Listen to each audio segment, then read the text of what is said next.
Most people think consciousness, whatever it is just supercalifragilisticexpialidocious. It's something so wonderful, wonderful, wonderful, wonderful that we have to sort of divide the universe in two to make room for it, all on one side, all by itself. And I understand why they think that, and I think it's just wrong. It is wonderful. It's astonishingly wonderful, but it is not a miracle, and it isn't magic. It's a bunch of tricks. And it really is. I like the comparison with magic, because stage magic, of course, is not magic. It's a bunch of tricks. And consciousness is a bunch of tricks in the brain.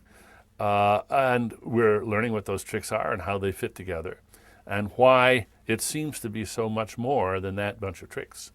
Now, for a lot of people, the very suggestion that that might be so is offensive or repugnant. They really don't like that idea.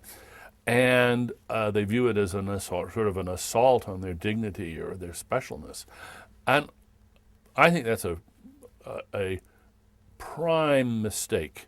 It's a mistake because it means if you think that way, you're going to systematically ignore the paths of exploration, of research, that might tend to confirm that. And you're going to hold out for mystery. You're going to hold out for more specialness than is really there.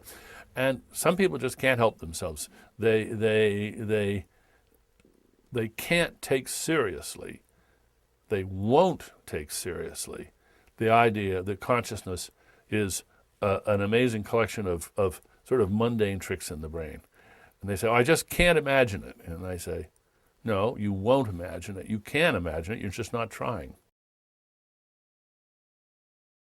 I think the hidden agenda, and not so hidden very often, for all of this is concern about free will.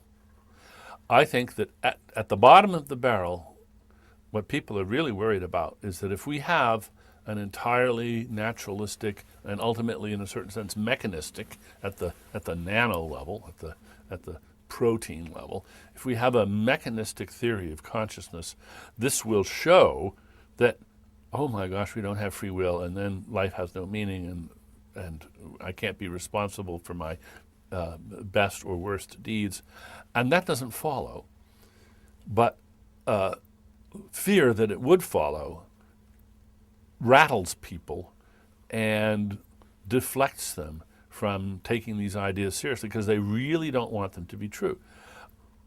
My approach to that is to challenge that desire and say, no, everything you want or should want in the way of free will, you can have on this picture. There's some traditional notions of free will that turn out to be impossible on this view. Tough. But why do you want them? They're not important. They are simply ill-founded desires. The varieties of free will worth wanting, you can have. And so take a deep breath, relax, and let's figure out how it's done. For billions of years on this planet, there was life but no free will. Physics hasn't changed, but now we have free will. The difference is not in physics, it has nothing to do with determinism or indeterminism. It has to do with, ultimately, with biology, particularly evolutionary biology. What has happened over those billions of years is that greater and greater competences have been designed and have evolved. And the competence of a dolphin or of a chimpanzee, the cognitive competence, the sort of mental competence, is hugely superior to the competence of, a lobster or a starfish. But ours dwarfs the competence of a dolphin or a chimpanzee, perhaps even greater extent. And there's an entirely naturalistic story to tell about how we came to have that competence or those competences. And it's that can-do, it's that power that we have, which is natural, but it's that power which sets us aside from every other species.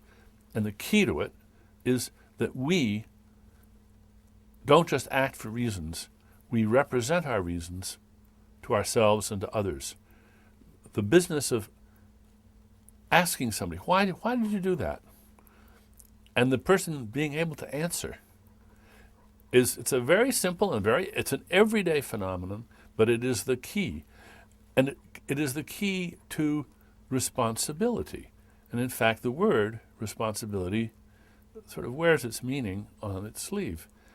We are responsible because we can respond to challenges to our reasons.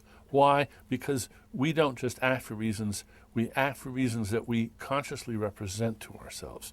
And this is what gives us the power and the obligation to think ahead, to anticipate, to see the consequences of our action, to be able to evaluate those consequences in the light of what other people tell us, to share our wisdom with each other. No other species can do anything like it. And it's because we can share our wisdom that we have a special responsibility. It's, as the old tag would have it, it's noblesse oblige. We have the power, and that's what gives us the obligation. And that's what makes us free in a way that no bird is free, for instance.